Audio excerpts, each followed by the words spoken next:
Hello friends, welcome to my channel.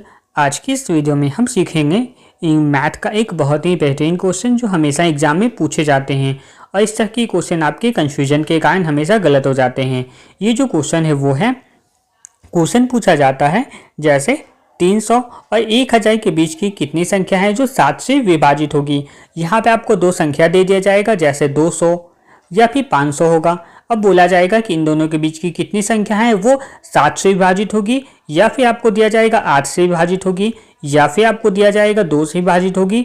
तो आपको बताना होगा कि इन दोनों बीच की कितनी संख्या है जो दिए गए संख्या से विभाजित हो पाएगी। तो इस तरह के क्वेश्चन को कैसे सॉल्व किया जाता है उसका एक बहुत ही अच्छा तरीका आज हम देखने वाले हैं।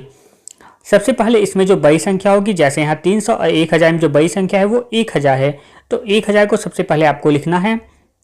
अब इसे आपको दी गई जो संख्या है 7 से विभाजित करने के लिए पूछा है, तो आपको इसको 7 से विभाजित कर देना है। जब 1000 को आप 7 से विभाजित करेंगे तो इसका जो आंसर आएगा 142 आएगा।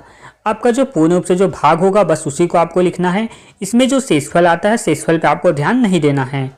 उसके बाद जो छोटी संख्या है 300, आपको 300 को फिर से 300 को 7 से विभाजित करना है। अगर आप ये 300 को 7 से विभाजित करेंगे तो यहाँ पे जो आएगा वो आएगा 42। 300 को अगर आप 7 से विभाजित करेंगे तो इसका आंसर आएगा 42। शेषफल को आपको ध्यान इसमें नहीं देना है। अब जो बड़ी वाली संख्या है 142, इसमें आपको छोटी वाली जो संख्या 42 है इसको आपको घटा देना है।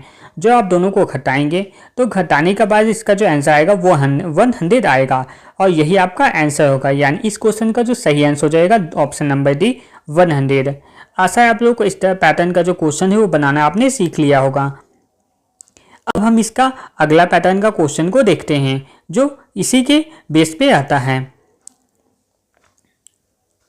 अगला इसमें जो क्वेश्चन पूछा जाता है वो आपको दिया जाएगा, क्वेश्चन बिल्कुल उसी तरह का सेम होगा। जैसे यहाँ पे दिया गया है 250 से 1000 के बीच की कितनी संख्या है वो 5, 6 और 7 से पूर्णतः विभाजित है। यानी 5, 6 और 7 इस बार एक संख्या ना देके आपको 3 या 4 कितनी भी संख्याएं दिया जा सकता है। तो इसके लिए सबसे पहले आपको क्या करना होगा, आपको यहाँ पे एक संख्या तो दिया नहीं गया है, आपको 3 संख्या दिया गया है। तो आपको ये 5, 6 और 7 इन तीनों का आप लोगों को एलसीएम निकाल लेना है। और इसका अगर आप एलसीएम निकालेंगे तो इसको पहले तीनों को गुना करना होगा। तो यहाँ पे आ जाएगा 5 को 6 से गुना करेंगे तो ये आ जाएगा 30 और 30 को फिर 7 से गुना करेंगे तो आ जाएगा 210। इसके यानी इन तीनों संख्याओं का जो एलसीएम होगा, यहाँ पे हमने एलसीएम निकाला है, एलसीएम इसका होगा वो होगा 210। अब आपको वही पैटर्न को फॉलो करना है जैसा हमने पिछले क्वेश्चन में बताया था। सबसे पहले आपको बड़ी संख्या जो 1000 है इसे आपको 210 यानी 210 आपको भाग दे देना है।